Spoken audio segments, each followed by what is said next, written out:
आज सकाळपासनं एक व्हिडिओ ठाण्यातील दिघे साहेबांच्या ऑफिसमधला सगळीकडे व्हायरल होताना निर्देशनाला आला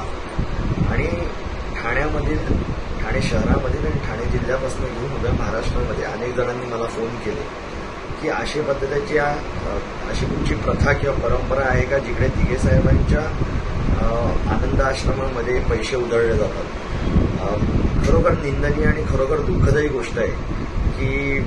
अशा पद्धतीने ते पैसे उधळले गेले. ही परंपरा आहे का किंवा त्या पद्धतीचं अशा पद्धतीने अनेक वर्ष अशा गोष्टी काही चालल्या आहेत का? तर मला असं वाटतं की ज्या पद्धतीने ज्या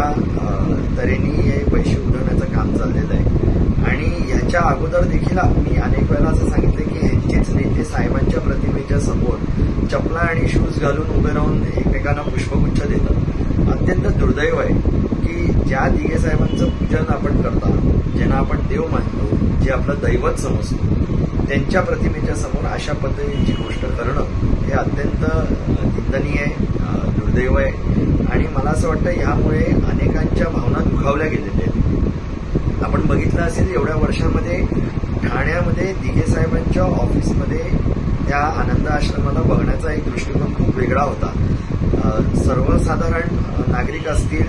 गोरगरीब नागरिक असतील, हे दिघे साहेबांच्या त्या आनंद आश्रमामध्ये आपलं श्रद्धास्थान म्हणून यायचे, एका विश्वासाने यायचे आणि त्या ठिकाणी अशा पद्धतीच्या गोष्टी जर का होत असतील म्हणून मी गेल्या 2 वर्षा अगोदर अनेक पत्रकारांच्या माध्यमातून हे सांगितलं की मी स्वतः दिघे साहेबांच्या ऑफिसमध्ये जात नाही, कारण की मला जसं आनंद हरपला असं आपण म्हणतो त्या खऱ्या अर्थाने दिघे साहेबांचं ऑफिस हे दिघे साहेबांचं राहिलेलं नाही, ते आनंद आश्रम राहिलं नाही. तरी पण अनेक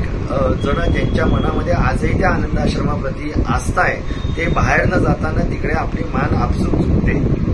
तिकडे ते नतमस्तक होतात आणि तिकडे जर का अशा पद्धतीच्या गोष्टी होत असतील तर खरोखर त्या वेदनादायी आहेत, खूप दुःखदायी आहेत. दिघे साहेबांची माफी या क्षणाला आपण मागू शकतो. ज्या पद्धतीने छत्रपती शिवरायांचा पुतळा ह्या महाराष्ट्राचं सरकार किंवा ह्यामध्ये आपण सांभाळू शकलो नाही, तसंच दिघे साहेबांची प्रतिमा, दिघे साहेबांचे संस्कार, त्यांची तत्व, त्यांचे विचार हे जर का अशा पद्धतीने जर का चुकीच्या माध्यमातून आणि चुकीच्या पद्धतीने लोकांपुढे जात असतील तर खरोखर दुःखदायी आहे आणि याच्यासाठी मी जनतेची आणि त्याचबरोबर लोकांना आव्हान करतो की